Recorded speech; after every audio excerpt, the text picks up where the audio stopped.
Olá, tudo bem? Vamos para a nossa aula de língua portuguesa.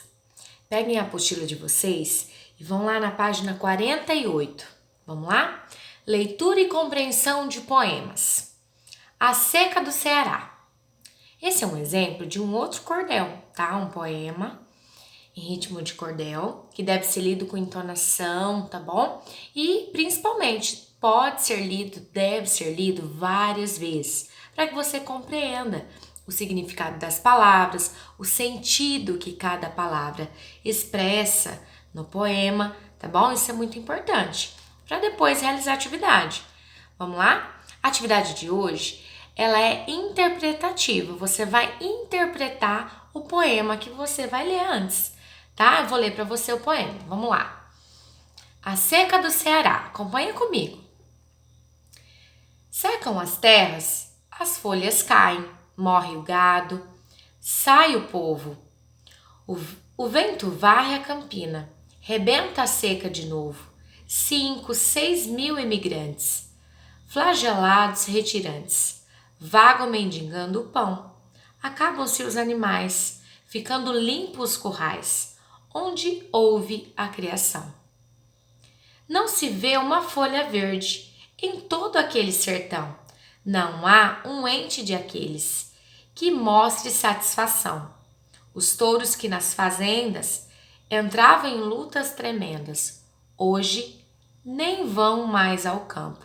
É um sítio de amarguras, nem mais nas noites escuras lampeja um só pirilampo.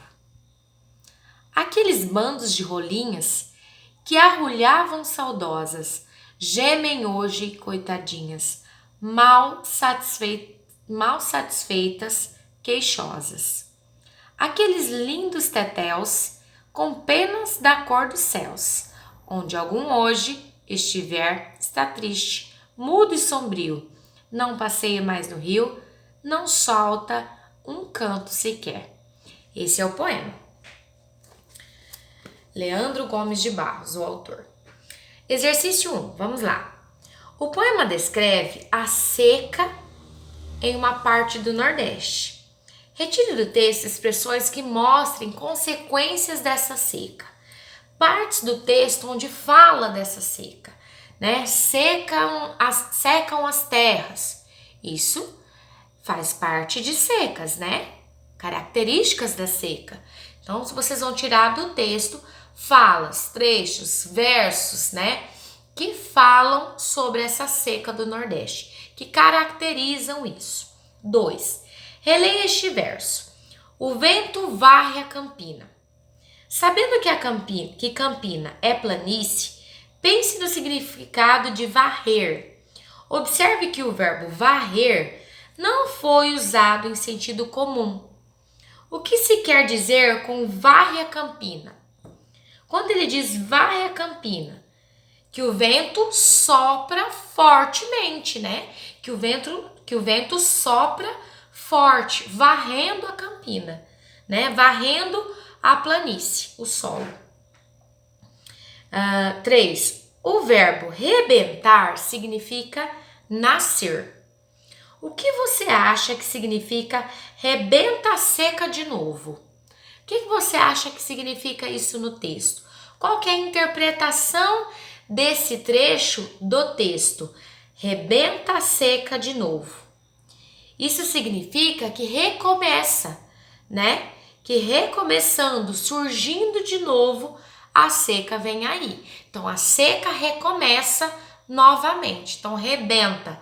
A seca está aí. A seca recomeça novamente. Surge novamente, né? Também dá para ser assim. Número 4.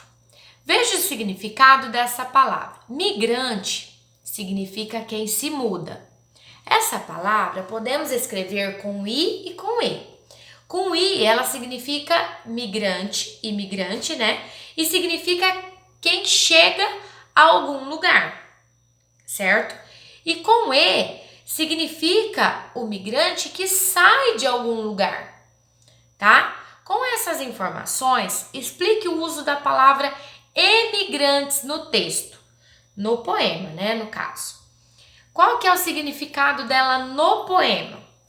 Essa eu vou deixar vocês fazerem sozinhos.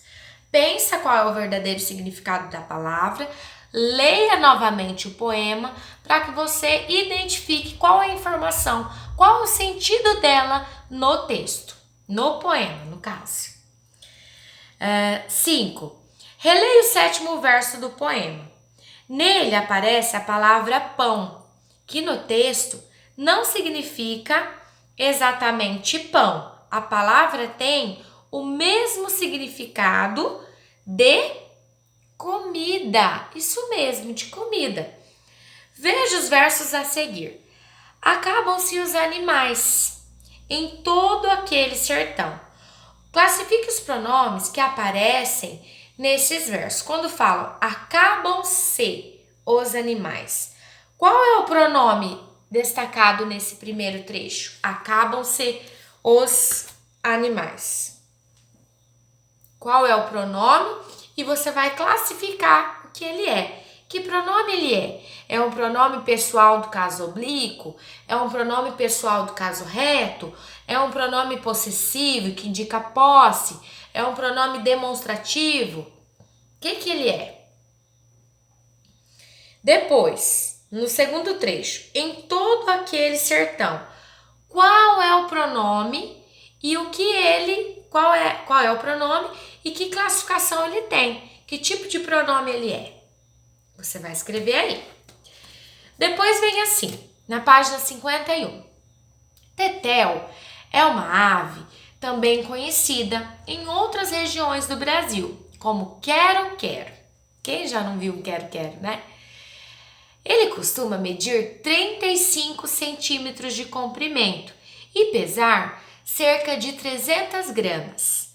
Tem uma faixa preta desde o pescoço até o peito. Ele imita um som parecido com quero-quero, o que justifica o seu nome. 7. O outro nome popular do quero-quero aparece no poema, no plural, rimando com outra palavra. Copie do texto esse par de palavras que rimam entre si. Qual é a palavra que rima com tetéus, que está escrito lá no poema? Você vai escrever aí. 8. Que adjetivo no poema caracteriza essa ave? Qual é o adjetivo, a qualidade que se dá lá no poema para essa ave? Retire do texto o verso que esse adjetivo aparece. 9. Trocando no poema o nome tetéus por quero-quero, que palavra poderia rimar com esta, no lugar daquela que aparece no texto? Qual outra palavra poderia rimar com quero-quero? 10. Na mesma estrofe em que aparece o quero-quero, aparece outra ave. Que ave é essa que aparece no poema, além do quero-quero? Como se chama o som que essa ave emite? Como chama o som dela? 12. Que adjetivos nessa estrofe caracterizam a ave que você apontou no exercício 10? Que adjetivos nessa estrofe caracteriza a ave? Quais são as qualidades, as características dessa ave? Queixosas, satisfeitas, coitadinhas, tudo isso são adjetivos no poema. 13. Além do sertão, que é uma paisagem seca, existem outras paisagens no Brasil. Veja algumas delas e associe as duas colunas. Se necessário, com o auxílio de um responsável, faça uma pesquisa na internet sobre essas paisagens. Você vai observar as paisagens e vai ligar. Por exemplo, a primeira paisagem representa os pampas. A segunda, olha como é as árvores, o caule das árvores.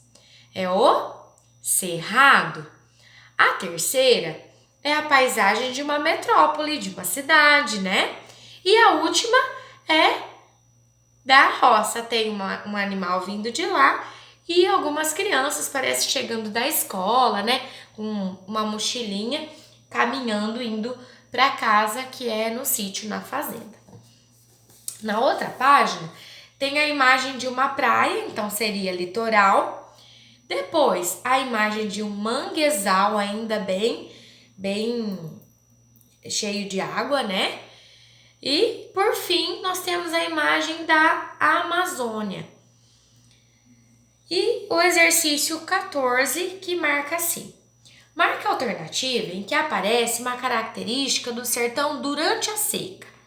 Qual é a característica do sertão durante a seca que diz lá no poema? Qual é? Folhas verdes? São folhas verdes que caracterizam o sertão nordestino na época da seca? É criação bem nutrida? É um gado gordo, né? São vacas gordas, bem nutridas? São touros no campo também engordando? Pessoas satisfeitas? São currais vazios, como diz no poema. Isso mesmo. Essas foram as atividades, tá? Vocês realizem todas as atividades, depois logo mais a prof vai entrar ao vivo pra gente fazer a correção e sanar as possíveis dúvidas dessas atividades, tá bom? Um super beijo, estou morrendo de saudade de vocês. Tchau, tchau!